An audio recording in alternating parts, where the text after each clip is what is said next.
سلام، به چینل دهکده آرامش خوش آمدید. رمان هزاران کوچه، نویسنده پرویز محمدی، با صدای شبیر احمد محمدی. هوا سرد بود و روزهای آمدن چله زمستان نزدیک می شد. از خواب که بیدار شدم، از پشت پلاستیک گلگین ها دیدم که همه جا سفید است. زمین باز هم پیراهن سفید به تن کرده بود. خس و خاشاک هایی را که از کوچه و پس کوچه ها جمع کرده بودم داخل بخاری گذاشتم. یک چای جوش آب را هم بالای بخاری گذاشتم. چای دم کردم و توته های نان خشک را آوردم و صبحانه خوردیم. صبحانه ما غریبانه بود، اما صمیمیت و محبتی که میان من و جلیل و فضای خانه بود را دوست داشتم. یوسف پسرم را که آن زمان فقط 3 سال داشت آماده کردم و پشت خانه زلیخا رفتم. دروازه را تک تک کردم، باز کرد. سلام زلیخا جان، میبخشی باز هم مزاحم شدم. امروز هوا زیاد سرد است. یوسف را همراه خود برده نمیتانم. میشه تا شام نگاهش کنی؟ به خدا به غیر از تو هیچ چاره دیگری ندارم. اگر در هوای سرد ببرمش میمیره از خنک. زلیخا گفت امروز هم باشه. خیره، اما دیگه نمیتونم. پدر اولادا هم قار میشه. یک چاره پیدا کو شمایل جان. گفتم بچه‌شم خوار جان، بازم تشکر، سلامت باشی. یوسف را امانت دادم و راهی کارم شدم. تمام سرک و کوچه ها را یخ زده بود و به مشکل میشد قدم برداشت. با هزار جنجال خودم را رساندم به محل کارم. وارد خانه صاحب کار که شدم، پروین صدا کرد شمایل خوب شد امروز کمی وقت آمدی. آخر هفته مهمانی دارم.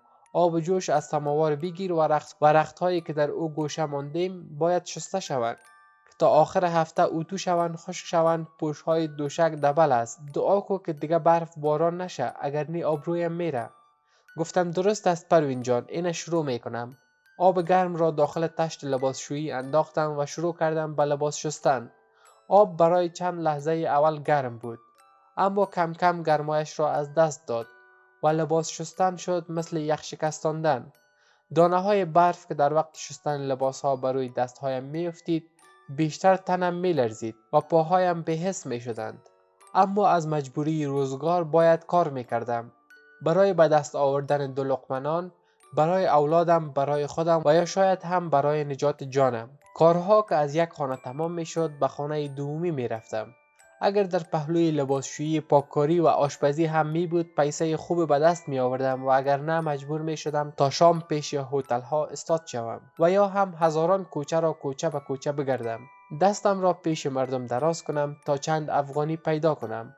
اما از تقدیر روی بد روزگار همان روز ناهید که در خانه ایشان برای اولادهایش آشپزی می کردم گفت دیگه به کارمند ضرورت نداریم. از این به بعد خودم خانه می باشم، کار نمیرم. خودم آشپزی میکنم. خیر ببینید، تا حال دلم از خاطر تو آرام بود. اولادها را به تو بسپردم و به خاطر جمع به وظیفه میرفتم. دستش را به زیر دوشک که بر رویش نشسته بود برد. چند افغانی برداشت و ادامه داد این پیسه را بگیر، دستمزد چند روز کار اخیرت است که حساب کردیم. ناهید می گفت و من به فکر رفته بودم و نمیفهمیدم که باید از او گله کنم یا از نامردی روزگار. همان طور که بخاری که از شدت حرارت و آتش زیاد آهنهایش سرخ شده بود، خیره شده بودم.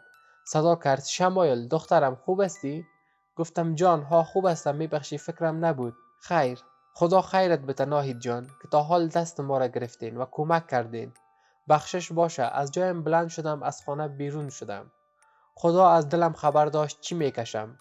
مانند هر روز دیگر شهر کم کم رو به تاریک شدن بود و تجمع مردم کمتر میشد و فقط در حدود 200 افغانی که ناهید داد توانسته بودم پول روز را به دست بیاورم و همراه با چند لقمه نان که از پیش یک از هتل‌های شهر گاه گاه نصیب ما میشد، آرام آرام به خانه میرفتم و پیش خود میگفتم این 200 افغانی پول خورد و خوراک، پول دکتر ما شود و یا پول کرایه خانه. دلم برای یوسف پسرم تنگ شده بود. به این فکر میکردم که خانه زلیخا هم حتما سرد است. یوسفم مریض نشده باشد. از درد زیاد ششهایم سرفه و نفس تنگی پیدا کرده بودم. چادریم را بالا کردم که خوبتر نفس گرفته بتوانم. آهسته آهسته قدم برمی داشتم و دستم را پیش هر موتری در وقت عبور دراز می کردم که شاید برایم کمک کند. موتر سرخ استارت کرد، به سر تا پایم نظر انداخت و گفت بیا کدما نمیری؟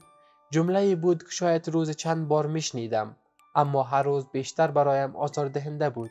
چادریم را زود برویم کشیدم، قدمهایم را تیزتر برداشتم، دیگر استاد نشدم و حرکت کردم. این مردم به ناچاری ما هم پی نمی بردند. در طول 4 سال کار کردنم بر روی سرک و خانه های دیگر می فهمیدم چقدر زندگی دخترها و پسرهای نوجوان و خردسال فقط با یک همین جمله بیا کدما نمیری خراب می شود. چقدر دخترها ایستادگی نتوانستند و از مجبوری یا بدبختی هرچی شما فکر میکنید تن به فروش دادند. میفهمیدم اگر دیرتر به خانه برسم همسایه ها باز هم به چشم عبرت به طرفم میبینند. با وجود درد شدیدی که در دست و پایم داشتم زودتر قدم برمی داشتم تا به موترهای لینی برسم. حس خرابی بود این که وقتی به موتر بالا می شدم مردم از ترس اینکه پول و یا اموالشان را ندزدم با چشم بد به طرفم می دیدند و بایک هایشان را محکم تر می گرفتند، چون واقعا حق داشتند. افراد مثل من زیاد این کار را کرده بودند. دیگر مردم به هیچ کدام یکی از ما باور نداشتند. همون طور که از میله های میلی بس محکم گرفته بودم. لیلا به موتر بالا شد، پیش آمد و گفت شمایل امروز چند کار کردی؟ گفتم دوستت نمیفهمم زودتر دوای کدام دردم خواد شد. صاحب خانه هر روز پشت پیسه خود میآید. حیران هستم چه کنم، بیخی به تنگ آمدیم از این زندگی.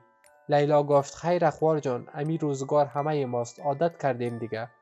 بازم از ما کرده بسیار خوب جمع کرد. شوهرتم کار میکنه، اما بود پاک کردن و موچیگری هم از هیچ کده خوب است. گفتم ها خوار جان، بازم به هر حالت شکر است، دیگر چاره ای نیست، عادت نکنیم چی کنیم.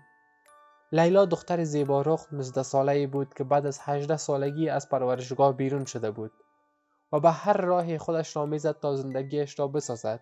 گاه اوقات که به او می اندیشیدم به غیرت و همتش حیران می ماندم و آفرین می گفتم.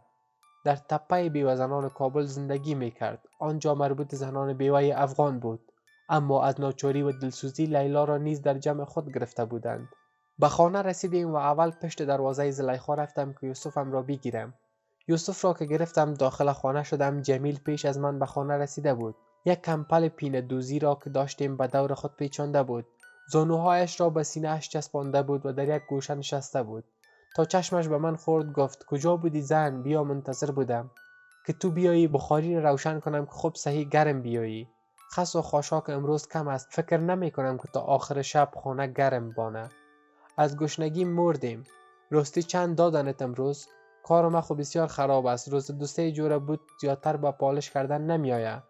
بچم خدا چه قسم صبر ما را میخواهد امتحان کند. گفتم امروز فقط 200 افغانی جمع کردم، پروین میده نداشت پیسه امروز من نداد. ناهید هم گفت دیگه نیا، خودم خانه می باشم. پیسه چند روز که کار کرده بودم داد خلاص. با دیدگان پریشان که خوب فهمیده میشد حال ناخوشی از حرفایم برایش دست داده و طرفم دید، اما دوباره سرش را پایین انداخت و خواست حرف دلش ناگفته بماند. گوگرد را روشن کرد، داخل بخاری انداخت و گفت بیا خیر باشد، خدا مهربان است، یک چاره پیدا میشه، یک روز این مشکلات تمامش خلاص میشه. گفتم توکل به خدا. راستی جلیل، پول را از خریطه که گوشه پیراهنم دوخته بودم کشیدم، دستم را به طرفش بردم و گفتم یوسف باید پیش دکتر برده شود، مریض است، زکام و ریزش گرفتهش. پول را دوباره میان کف دستم گذاشتم و با آرامی لب باز کرد و گفت یک چند روپیه پیش خودم از صبا میبرمش بخیر، اما خودتم باید یک بار پیش دکتر برده شوی که ششهایت معاینه شود. این شبها صرفه‌ات زیاد شده. گفتم خیر، من مهم نیستم، همراه اینقدر پیسه که پیش تو از چاره نمیشه. بگیر، شاید پول دوایش قیمت تمام شود. باید غم بچه را بخوریم که از دستم نره. یک آه کشید و پول را به جیب خود گذاشت. گره چادر نخی را که در میانش چند لقمه غذای کمک شده را گذاشته بودم باز کردم. برنج را در یک دیگ انداختم، داخل بخاری یک بوجی را گذاشتم. سرم را نزدیکتر بردم و آرام آرام پف کردم تا زغال تازه شود و غذا گرم شود. هنوز چند دقیقه نگذشته بود که همسایه هم آمدند. همان شکایت همیشگی، ایچی حال، بوی و دود و گندگی است که تمام حولی ما را گرفته. او مردم چند دفعه گفتم پلاستیک و رابر نسوزانید، کلش طرف خانه ما میآید. به خدا از شما شکایت میکنم دفعه دیگه. طور حرف میزد گویا نمیفهمید ناداریم. چوبی برای سوختاندن خریده نمی‌توانیم. همین 2 لقمه نان را هم که می‌خوریم به سختی پیدا می‌کنیم. جلیل گفت می‌بخشید حمید جان، حتما این مشکل حل می‌کنیم در امی روزا.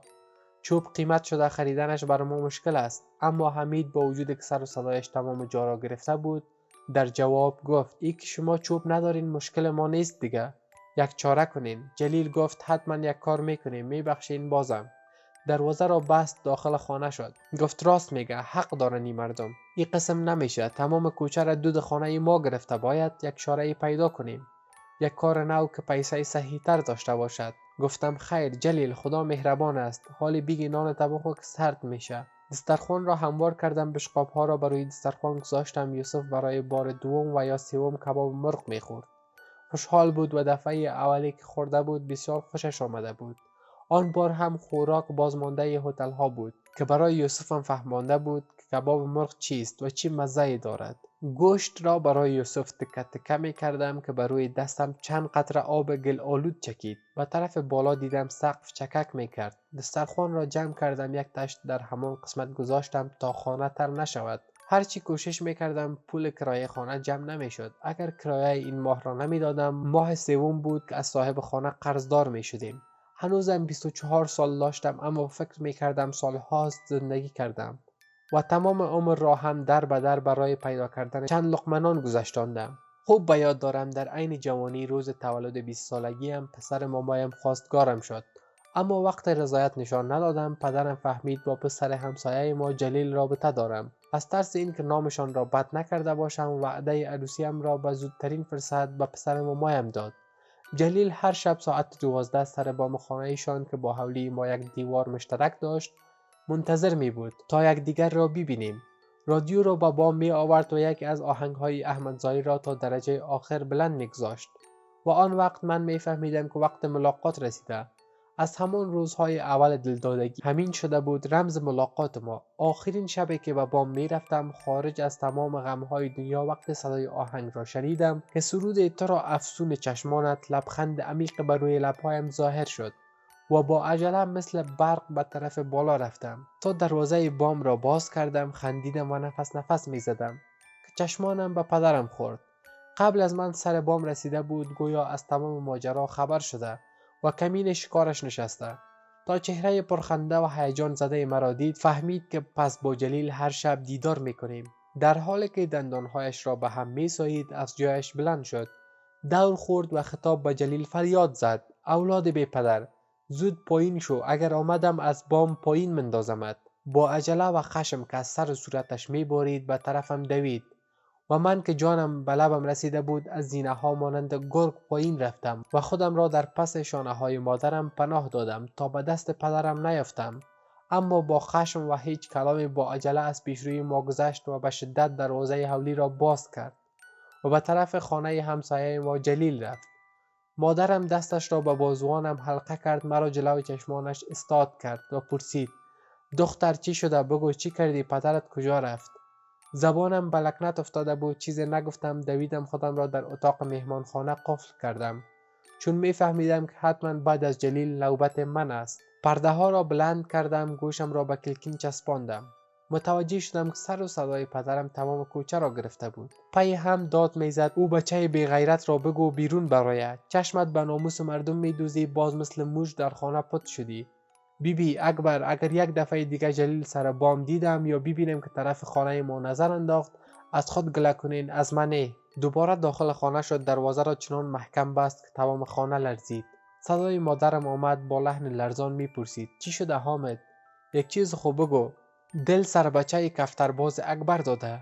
او بچه نان خوردن خود پیدا کرده نمیتونه، روز تمام روز سر بام گودی پران بازی میکنه. باز بی غیرت در خانه از ترس پشت مادرش پد شده. به خاطر امی او باش نام ما را بد میکنی؟ شمایل، وای به حالت اگر از اتاق بیرون شوی، روز سرت شام میکنم. بیشین و از گشنگی جان بده. حمیده، نشنوم که دروازه را برایش باز کنی یا کدام لقمه نان برش ببری. ماجرا همان شب خوابید، اما مادرم هر زمانی که پدرم از خانه بیرون میشد و یا به کارش میرفت، یک مشقاب غذا می آورد، نصیحتش را میکرد و میرفت. یک هفته در اتاق ماندم تا بالاخره روزی مادرم آمد، دروازه را باز کرد و گفت فردا به نان چاشت مامایتشان میآیند. بیا کمکم کو، باید کمی آمادگی بگیریم. اول برو سر بام رومی ها را مانده بودم که خشک شوند. سبد بگیری یک ذره رومی گرفته بیا. فکرت را بگیری شمایل، سرخم میری و سرخم پس میایی، طرف خانه کسی نمیبینی، مرا از کارم پشیمان نکنی. گفتم درست است. این رفتم. خوب فهمیده میشد که پدرم برایش گفته شمایل را از اتاق بیرون بیاور، اما فکرت باشه که نگویی ما برات گفتیم. پدرم را مانند کف دستم میشناختم و می توانستم حد دلسوزی و حرفای نگفته‌اش را بخوانم و بفهمم. سبد را گرفتم و به طرف بام روانه شدم. در حال جمع کردن رومی ها بودم که یک گودی پران که فکر کرده بودم آزاد شده پشت سرم افتاد. تا دور خوردم نگاه کردم، دیدم که با رنگ سیاه نوشته شده: فردا ساعت 2 بجه چاشت سر کوچه منتظرت هستم.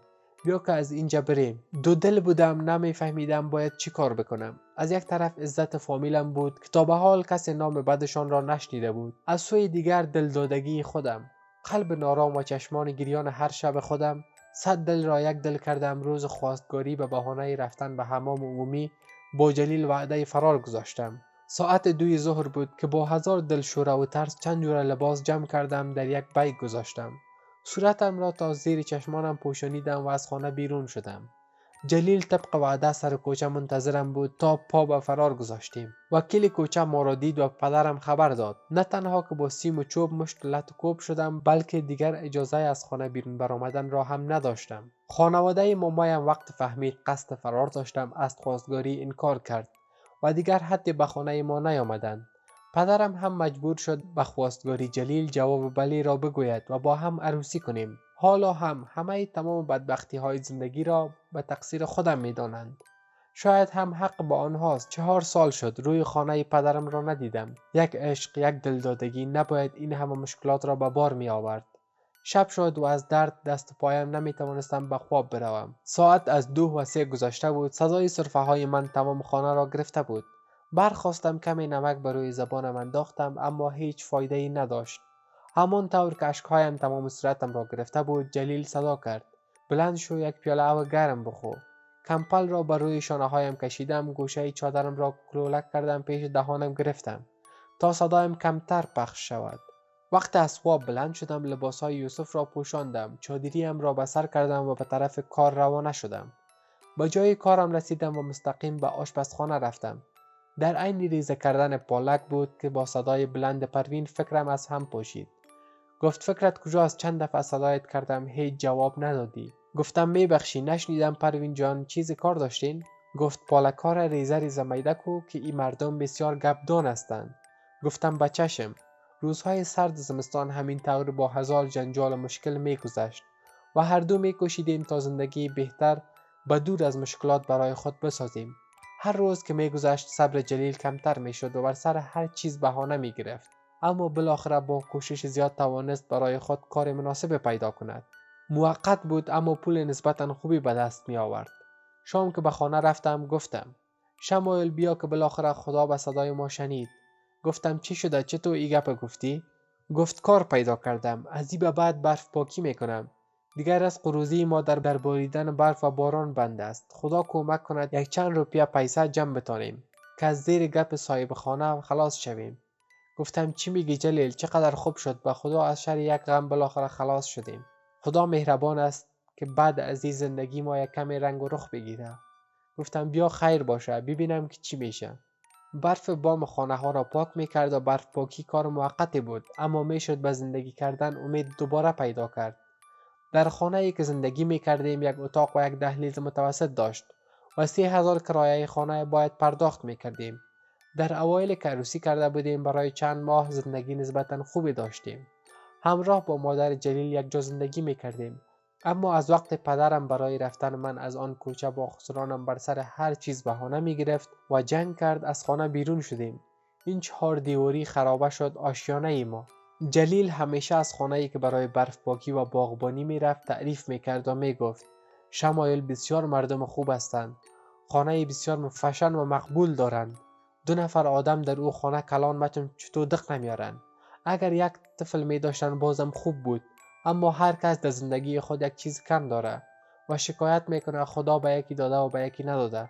گفتم امیر رسم زندگی است، دیگه نمیشه که همگی یک رقم باشن. هر دو از کار نو جلیل بسیار راضی بودیم. میشد پول کرایه خانه هم به راحتی پیدا کرد. هر روز که به خانه پروین می رفتم یوسف را نیز با خود می بردم. دو سه بار هم به تقاضای صاحب خانه جلیل پسر ما را به محل کارش برده بود. تا بعد از ظهر در خانه پروین کار می کردم و پیش از شام به خانه برمی گشتم و دیگر مجبور نبودم برای سرک ها کار کنم. زمستان در اوج سردیش بود و زندگی برای بسیاری ها مشکل تر می شد و برای بعضی ها هم که عاشق پهنای دامن سفید زمستان بودند خوش می گذشت. شستن ظرف ها را که تمام کردم از آشپزخانه بیرون شدم. دروازه اتاق پروین خانم را تک تک کردم و خطاب به پروین که نزدیک بخاری روی ولچرش نشسته بود و کتاب می خواند گفتم: پروین جان، کار آشپزخانه تمام شد. اگر دیگه کار نداشته باشین من میتونم به خانه خود برم؟ عینک‌هایش را از چشمانش دور کرد و گفت: نه دیگه کار نیست، خیر ببینی میتونی بری. شاید دیگه حال منصوره هم خانه برسه. برو، خدا پشت و پناهت. خدا حافظتان. خدا حافظ، بخیر برسی. چادریم را به سر کردم و به طرف خانه روان شدم. لب دریا که رسیدم از دور دیدم لیلا با یک نفر مشاجره میکرد. نزدیکتر رفتم، پرسیدم: لیلا، این آدم کی بود؟ گفت: هیچ، نمیشناستمش. خیرات کرده بودند به مردم، سر سرک هم یک چند لقمه نان کمک کردند. گفتم: خب خوب است، خیر ببینن. گفت: کجاستی شمایل، در این روزها هیچی طرف ها نمیایی؟ گفتم: جلیل یک کار نو پیدا کرده، شکر حال میشه امرای امو پیسه چاره کرد. در حالی که یک حسرت عمیق در چشمانش دیده میشد گفت: خیر دیگه اینجا نمیایی؟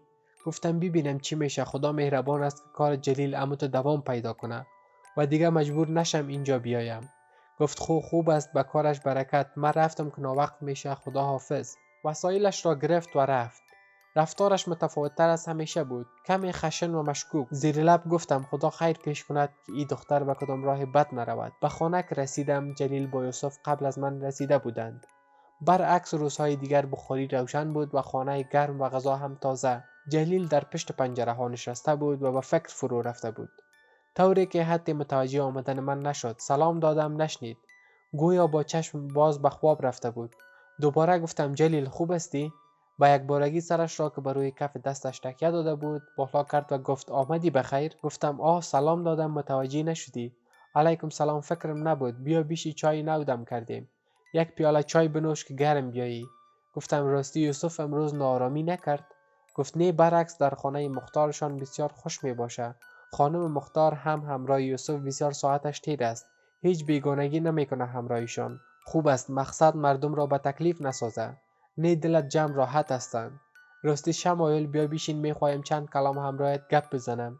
دو پیاله چای سیاه را گرفته پیش رویش نشستم. پرسیدم: چی شده؟ چرا خیرت است؟ گفت: میفهمی دیگه پیش از اینکه کار پیدا کنم وضع زندگی ما بسیار خراب بود. نون خوردن به مشکل پیدا میکردیم. گفتم: ها جلیل، شکر که او روزها گذشت. گفت: خودم به این گپ خوش نیستم. اما مختار مکث کرد، سرش را پایین انداخت و خاموش ماند. گفتم: چی شده؟ مختار چی کرده؟ گفت: میخواهد یوسف را به فرزندی بگیره. گفت: یک 50,000 روپیه هم در مقابلش برتان میتیم. گفتم: جلیل، دیوانه شدی؟ چی میگی؟ تو گوشهایت میشنوه. چرا یکی اخلاص نمیگی بچیم را مفروشم؟ در این 4 سال که قدر بدبختی دیدم صبور بودم و این کار نکردم. بعد از این خو هیچ نامش نگیر دیگه. گفت: نه من هم راضی نیستم. برشان گفتم که امکان نداره، نمیشه، اولاد ما فروشی نیست. با حرفای جلیل به یاد چندین سال قبل افتادم. 8 ساله بودم و جنگ و خون در سر تا سر کشور فوران بود و مردم از فقر و ناداری رنج می بردند. یکی از آن فامیل ها نیز ما بودیم که پدرم مجبور به فروختن نادر برادر 40 روزه هم در بدل چند هزار افغانی شد. داغ ندیدن چهره نادر همیشه در دل مادرم باقی ماند.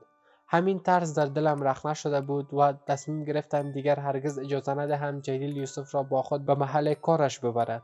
فردای همان روز صبح زود از خواب بیدار شدم. 4 کنج اتاق را دیدم. جلیل و یوسف هیچ کدام حضور نداشتند. بلند صدا کردم: جلیل، خانه هستی؟ یوسف کجاست؟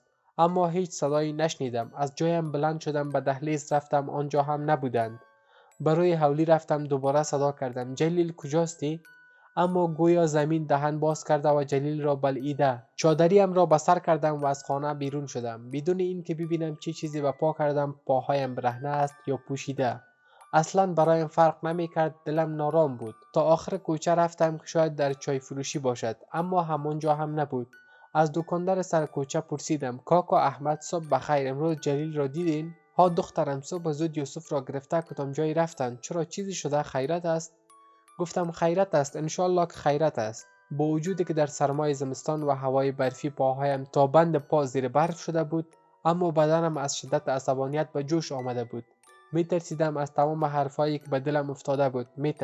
می ترسیدم از این که یوسف را نفروخته باشد. تحمل نتوانستم. به خانه رفتم، مقدار پول گرفتم و روانه شدم به طرف ایستگاه موترهای لینی که با وزیرک برخان بروم، در حالی که حتی نمیفهمیدم خانه ایشون کجاست و کجا باید بروم.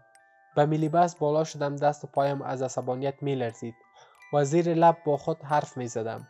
خدا نکنه یوسف برشان داده باشه. اگر این کار کرده باشه وای به حالش. آسمان به زمین میارم اما بچیم پس میگیرم. زنی که شوکی پهلویم نشسته بود: میبخشی خواهر جان، چیزی گفتین؟ نه خیر، همراه خودت گپ نمی زدم. گفت درست است، اما چشمانش را همان طور که به طرفم دوخته بود دور نکرد و گاهی به صورتم میدید و گاهی به دستانم که میلرزیدند. دوباره با خشم دور خوردم و گفتم: چی شده؟ چی مشکل داری؟ چرا تو به طرفم میبینی؟ دیوانه نیستم. 2 ایستگاه نگذشته بود که از عقب شیشه های موتر یک نفر را شبیه جلیل دیدم.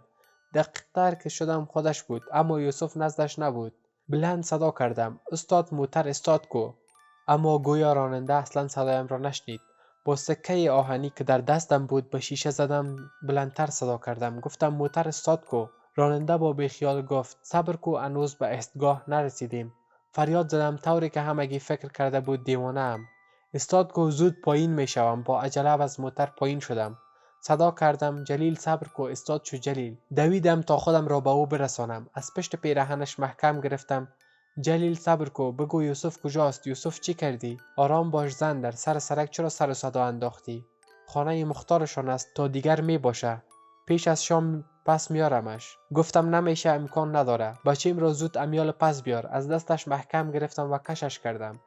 گفتم بیا بریم یوسف پس بگیریم. داخل موتر شدیم. جلیل تا رسیدن به صاحب خانه کارش مدام می گفت: آبرویم میبری زن، بیا پس بریم خانه. قول میتم تا شام پس یوسف خانه میارم. هرچی میگفت راضی نشدم. میترسیدم که عصر به شب عوض نشود و شب به روزهای نامعلومه که دیگر پسرم را دیده نتوانم.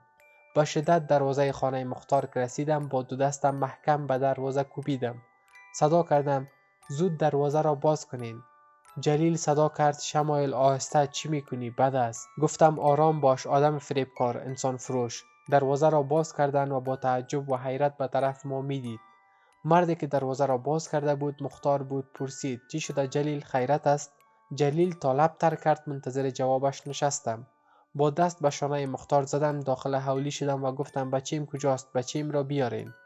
گفت: همشیره آرام باش، بچیت خو نخوردیم، صحیح و سلامت است. چشمم به طرف بالا خورد و دیدم که خانم جوان زیبا که پسرم را در بغل داشت از پشت شیشه به طرف ما خیره شده بود که شوهرش مختار به سویش اشاره کرد که یوسف پایین بیار. یوسف را گرفتم و از خانه بیرون شدم. راه تمام را جلیل مدام می گفت: نمیشد دروازه مثل آدم تک تک کنی، آبرویم پیششان بردی. دیگر به او خانه رفته نمیتوانم. کار از دستم رفت. اما گویی شمایل کر شده بود و چیزی نمیشنود. پسرم را گرفتم، مستقیم به خانه پروین رفتم. داخل کوچه شدم. از دور دیدم که بر روی دروازه حولی پروین خانم یک تکه سیاه بند شده بود. دلم لرزید. سرعتم را بیشتر کردم. نزدیک شدم. صدای گریه و ناله های من صورت دخترش تمام خانه را گرفته بود.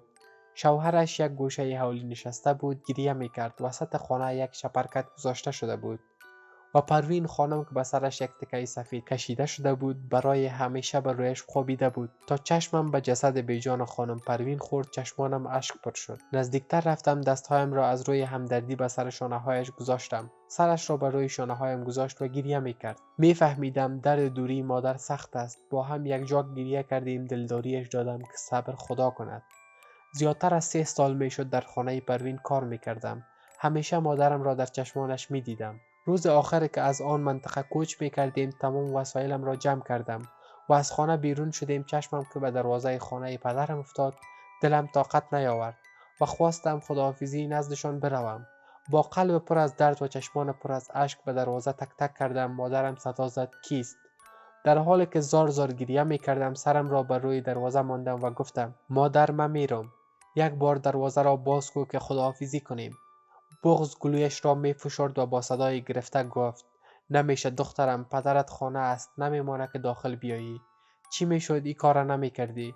نمیفهمیدی که داغ اولاد یک بار دیدم؟ نمیشد که داغ به دلم نمیزدی و نمیرفتی؟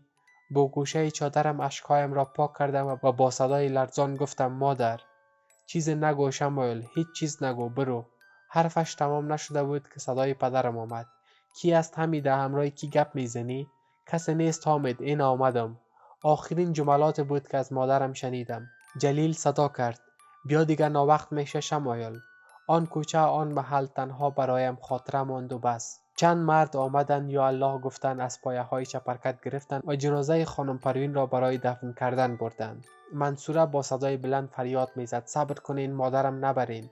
مادر جان بدون تو چی کنم؟ از دستانش محکم گرفتم و گفتم نکو منصوره جان، بان که بدون اذیت شدن آرام مادر جانت ببرند. خانم پروین از دنیا رفت و تمام روز فاتحه گیری و ختم در خانهشان تا شام می بودم. از برای مهمانها پذیرایی می کردم. دختر و پسرش منصوره و ذکریا مانند جسدهای بیجان شده بودند. خانه هم بدون پروین دیگر شان و شوکت سابق را نداشت. اولین جمعه بعد از مرگ پروین بود. کارها که تمام شد راهی خانه شدم و به منطقه دهبوری که رسیدم ملکه همراه با چند زن دیگر نشسته بودند. از زباله های روی سرک آتش روشن کرده بودند. دستهای خود را دورش گرفته بودند که گرم شوند.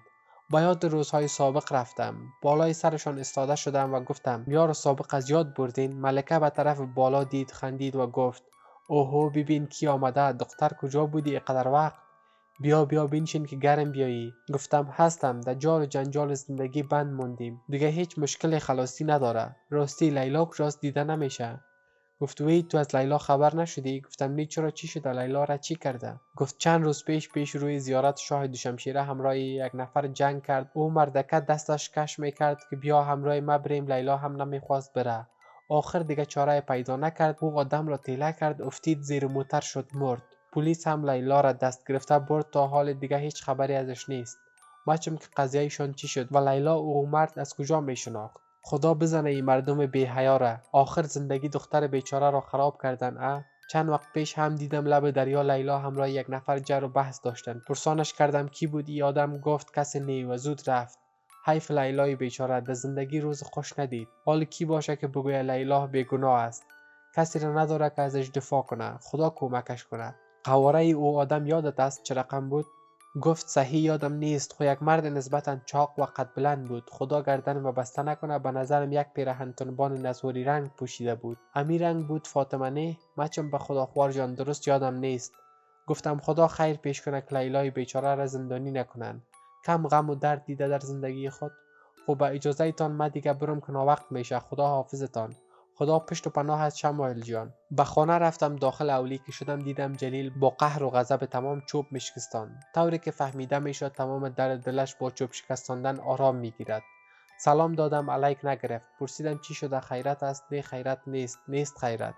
چرا یوسف خوب است؟ یوسف از عقب از گوشه دامنم محکم گرفت و گفت مادر آمدی؟ تا پسرم را دیدم دلم آرام شد و دوباره پرسیدم چیزی نمیگویی؟ چرا اعصابت خراب است؟ تبر را انداخت و گفت کارم از دستم رفت. مختار جوابم داد. گفتم خیر باشه، چیزی که قسمت است. توکل به خدا کو، حتما امی به خیر ما بوده. توکل به خدا چیست زن؟ تا چه وقت دست روی دست مونده ای گپ بگویم؟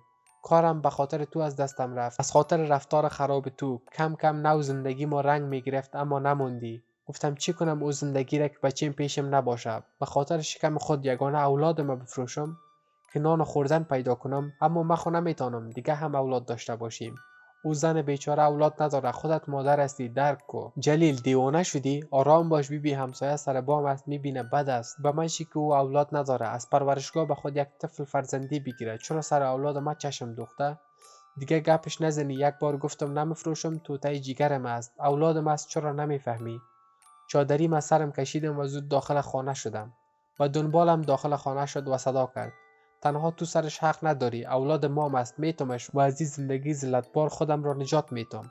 از دستهای یوسف گرفت و یوسف ترسیده بود و گریه میکرد. از زیر بازوانش گرفتم و کشش کردم و گفتم جلیل صبر کو، بچیم بان کجا میبری؟ محکم به شانه‌ام زد که به زمین افتادم. صدای گریه یوسف قلبم را تکه تکه میکرد. از جایم زود بلند شدم. گفتم استاد شو جلیل، خدا لعنتت کنه، صبر کو، بچیم کجا میبری؟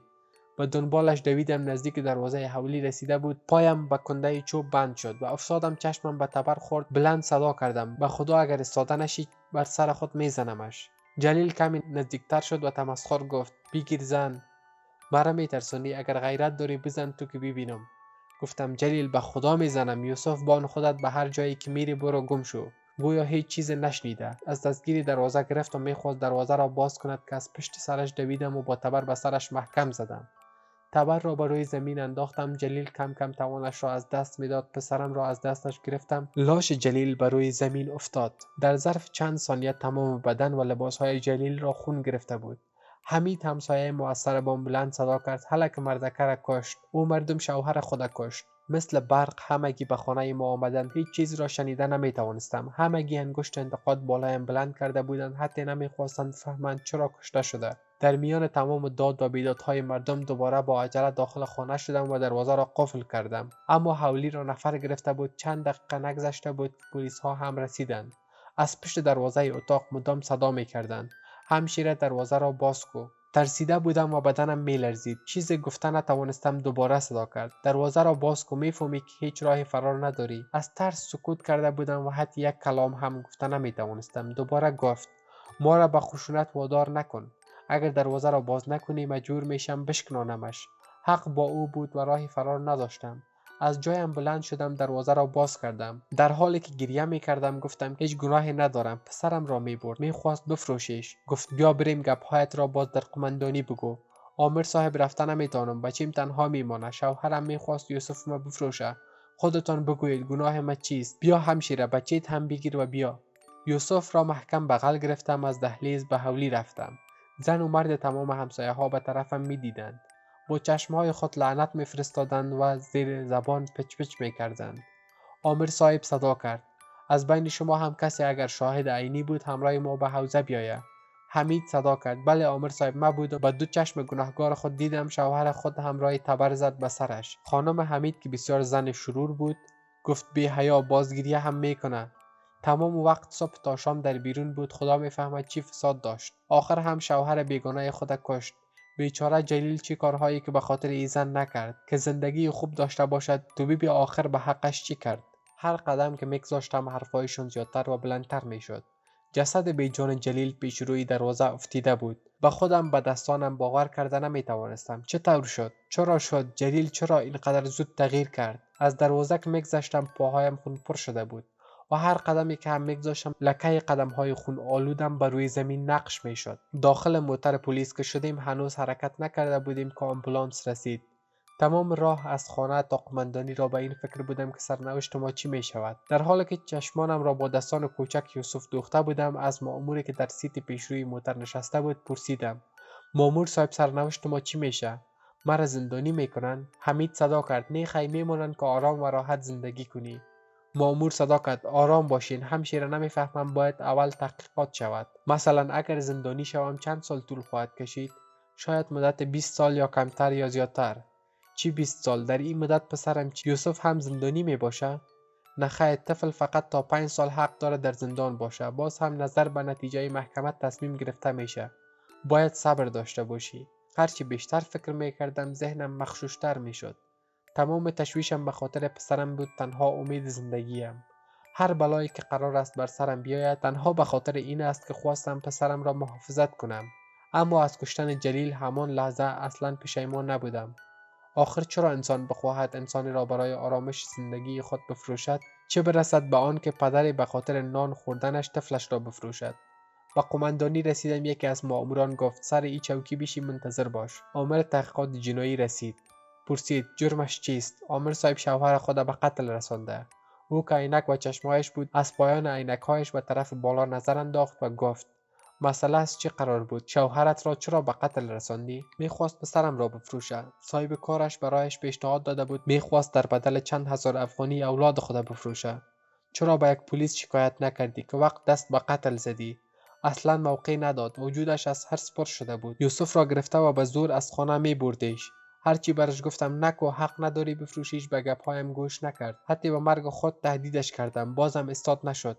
مجبور شدم به سرش با تبر بزنم. عامر با تعجب پرسید: با تبر به سرش زدی؟ بی تفاوتی گفتم: بله. به یکی از زیر دستانش دستور داد و گفت: حال به یکی از اتاقهای همینجا انتقالش بدین تا وقتی که در محکمه فیصله شود باید اینجا باشه. عامر صاحب پس پسرم یوسف چی میشه؟ هیچ دیگه چی شوه، یک نفر دیگر را هم همراهت بدبخت کردی، ببرینش. داخل یک اتاق تاریک شدم که به جز ما هیچ کس دیگری در آنجا وجود نداشت. اتاقهای تاریک و نمپر. یوسف ترسیده بود، طوری شوکه شده بود که هیچ حرف نمیزد. طفل بیچاره به خاطر گناه پدر و مادرش مجبور به زندگی ذلت بار شد.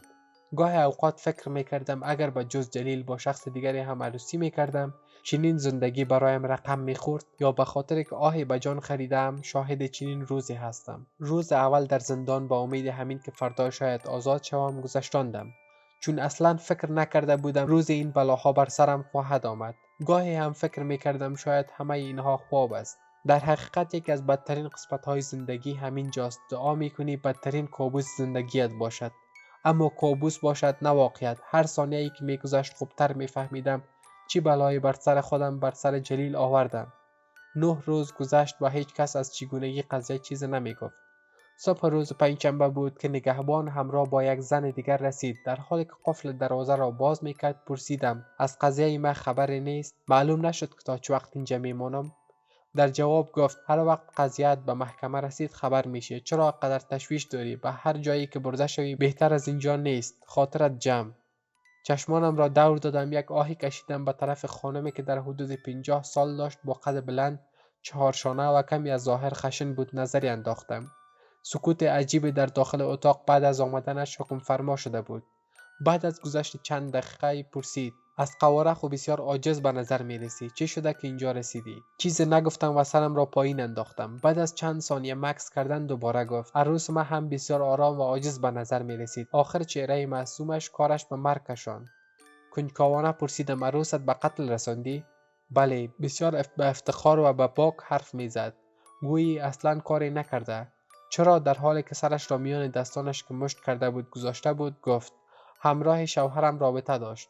بچه‌م شوهرش کابل نیست، ایران می باشد. در اتاق خودم همراه شوهر خودم دیدمش. همراه چاقو شاهرگ هر دویش بریدم. گلویم را صاف کرده پرسیدم گناه شوهرت بود یا عروست؟ چه فرق میکنه؟ هر دویش خیانتکار بود. شوهرم به من خیانت کرد، عروسم به پسرم. تو چی گلی به آب دادی؟ چرا زندانی شدی؟ به سویش دیدم. گفتم قصد فروختن پسرم داشت. میخواست نان خوردن خود از فروش یگانه اولادش به دست بیاره. هنوز حرفایم تمام نشده بود که یک نگهبان که برای اولین بار دیده بودمش آمد و پرسید شمایل کیست؟ و هر دو یک جا صدا کردیم من هستم. با تعجب به طرف یکدیگر دیدیم. نامهای ما یکی بود. مأمور پرسید بالاخره کدامتان هستین؟ صدا کردم اگر شمایل بنت حامد میگین من هستم. گفت بیرون شو. من که از حقوق سارنوال و از محکمه هیچ چیز نمیفهمیدم پسرم را گرفتم و راهی محکمه شدیم. با موتر نشستیم. پرسیدیم حال به کجا میریم؟ سارنوال امروز قضیت را پیگیری میکند. گفتم یا خدا خودت کمک کن. به محکمه رسیدیم. فضای ترسناکتر از داخل زندان برایم دست داده بود. فکر میکردم حکم مرگم را صادر میکنند. قاضی آمد گفت مظنون کیست؟ حاضر شود. به جایم ایستادم اما به جز یک جمله پسرم را برای فروش میبرد. هیچ جواب دیگری برای دفاع از خودم نداشتم. بعد از محکمه 2 روزه نتیجه و 20 سال زندانی شدنم در بخش زنانه زندان پلچرخی فیصله کرد. برای چند لحظه حس عجیبی داشتم گویا سالها زندان بودم و 20 سال اضافگی برایم فرق ندارد. دستهایم را دستبند زدند و به زندان برده شدم. زندان با دیوارهای بلند، اتاقهای نمپر و فضای کاملا حبس. روی صحنه تمام زنها مصروف کاری بودند. یکی لباسهایش را میشست، دیگری موهای دختر کوچکش را میبافید و تعداد زیاد دیگری هم در پشت میله های دروازه بیرونی جمع شده بودند و مصروف گرفتن کمک هایی بودند که یکی از سازمان های بدون اطلاع به مسئولین زندان اهدا کرده بودند. حیران بودم 20 سال چگونه در اینجا خواهد گذشت. حتی تصور کردنش مشکل بود که یک نفر صدا کرد بیا داخل برو، وقت زیاد به تماشا و دیدن داری. داخل اتاق شدم. گفته بودند برای 4 نفر جا دارد، اما در هر اتاق از 4 تا 8 زن وجود داشت، هر کدام با جرایم و قصه های مختلف. همون طوری که 4 کنج اتاق را می دیدم. یک نفر از پشت صدا کرد شمایل خودت هستی؟ دور خوردم. لیلا بود. گفتم لیلا؟ یوسف از بغلم به زمین ماندم و لیلا را محکم به آغوش گرفتم. گفتم بمرم برات خبر شدم که چه بلای بر سرت آوردند. گفت مهربان بیا بنشین، از خودت بگو چرا اینجا آمدی؟ گفتم هیچ نپرس لیلا، قصهش طولانی است. از اول تا آخر یک تمام موضوع را برای لیلا قصه کردم و با هم همدردی کردیم. لیلا گفت حیف شمایل جان، به خدا همراه این مرد روز خوش ندیدی. سرت بد نخوره، خانه پدرم مانده همراه یک آدم بیگانه فرار کردی. یکی من که همیشه از درد نداشتن یک فامیل و سرپناه رنج میبرم و تو روی بی از خاطر یک آدم فامیلت تنها موندی. خود چی بگویم دیگه، حال خود گذشت، خوب شد آمدی دختر، اگر نه از تنهایی میمردم. به طرفش خندیدم و گفتم خدا نزنید لیلا. روزها همین طور گذشت. با لیلا روزهای بسیار بد و دلتنگی را سپری کردیم. کمتر از 2 سال است که پشت این میله های حبس هستم. 2 ماه بعد پسرم 5 ساله می شود و بعد از 5 سالگی از زندان بیرونش می کنند و به پرورشگاه می سپارندش. از چیزی که می ترسیدم قرار است اتفاق بیفتد. اما گاهی اوقات فکر می کنم خوب است که برود. شاید نصیب خانواده بهتری شود. و همین چیزها فکر می کردم که لیلا آمد، بلند صدا کرد: شمایل، شمایل. گفتم چی شده؟ لیلا آهسته آهسته گفت بخیز شمایل، زندانی ها را به خاطر سال نو آزاد می کنند. گفتم راستی میگی لیلا؟ تو را خدا؟ گفت به خدا راست میگم، اما نمیفهمم در جمع و 500 نفر که آزاد میشه ما برابر میشیم یا نه. گفتم یعنی تنها 500 نفر آزاد میکند؟ گفت ها به خدا، اما تو خود گفتن مشم دیگه. گفتم خیر، خدا مهربان است، حتما برابر میشیم. گفت کاش که برابر شویم، به خدا بسیار خوب میشه. گفتن یک شرکت کشمش باکی هم نو جور کردن، به کارمند ضرورت دارند. زندانی های آزاد شده را اونجا شامل کار میکنند. گفتم دعا کن لیلا که همگی آزاد شویم. تا آخر هفته تنها دعای ما همین بود که قسمت یاری کند و از زندان آزاد شویم. در طی این مدت هیچگاه این گونه تاریخ را روز به روز حساب نکرده بودم که این هفته را حساب کردم. تا بالاخره روزش رسید و نگهبان آمد و لیست نامها را میخواند. تا گفت شمایل 1 متر از جا پریدم و از خوشحالی داد زدم. لیلا گفت آهسته دختر، عروس او خالک نو آمده باردار است. به خدا کدام گپ شوه سرت از تنت جدا میکنه. ارمان بدل از دنیا میری. گفتم اگر مرا کشتن از یوسف مراقبت کنی، یادت نره. دختر خدا کشتی یوسف گفته. گفتم چی کنم لیلا؟ فقط بگویی یک قسم نقطه ضعفم شده، بسیار نسبت به یوسف حساس شدیم. گفت خو خیر، بیا دیگه وسایل خدا جمع کنیم، فردا بخیر میریم. از زندان آزاد شدیم. تا بیرون از صحن زندان گذاشتم، با آسمان نگاه کردم، یک نفس عمیق گرفتم و خوشحال بودم. بسیاری از فامیل ها برای گرفتن اعضای فامیل خود که مانند ما تازه آزاد شده بودند، پیش روی دروازه زندان منتظر بودند. لیلا که به طرف آنها دید گفت حالی به کجا بریم دختر؟ گفتم به یک جا میریم، نمیفهمم که به همیشه میمانیم یا نه، اما امروز حتما میریم. روانه شدیم به طرف خانه مادرم. وقتی به کوچه رسیدیم عجیب حس خوشحالی به پیشینه برایم دست داده بود. فکر میکردم آنها هم منتظر هستند، هیچ چیزی تغییر نکرده بود. بسم الله گفتم و به دروازه تک تک کردم. پدرم در را باز کرد. تا مرا دید چشمانش پر از اشک شد. با صدای لرزان گفت شمایل دخترم، تا حال کجا بودی؟ در مدت 6 سال گویا یک عمر سپری کرده. بسیار پیرتر از سن اصلیش شده بود. خودم را به آغوشش انداختم و با هم گریه کردیم. مادرم صدا زد حامد کیست؟ گفت توته جیگرت، کسی که سالها منتظرش بودیم. دختر ماست حمیده. مادرم تا مرا دید دویده دویده صدا کرد شمایل دخترم، نور چشمم. یوسف را برای بار اول دیده بودند و بسیار خوشحال بودند. ساعتها نشستیم، گریستیم، خندیدیم و قصه کردیم. لیلا با پشت دست به شانه‌ام زد و گفت دختر این قسمتش را به من قصه نکرده بودی؟ و طرفش دیدم و با هم یک جا خندیدیم. بله، همیشه انسان‌ها یک رنگ نیستند. مثل مشت نمونه خروار به انسان‌ها تطابق ندارند.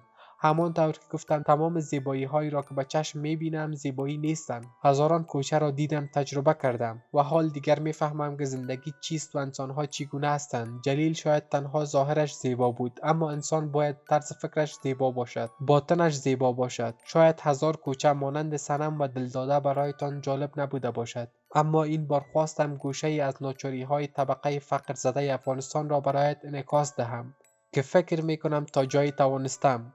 اما انسان درد را تنها وقتی میفهمد که در معرض آن قرار بگیرد. باز هم میگویم تنها گوش شنیدم را نوشته بودم و مطمئنم که اکثریت قسمت های این داستان واقعیت داشت. پایان.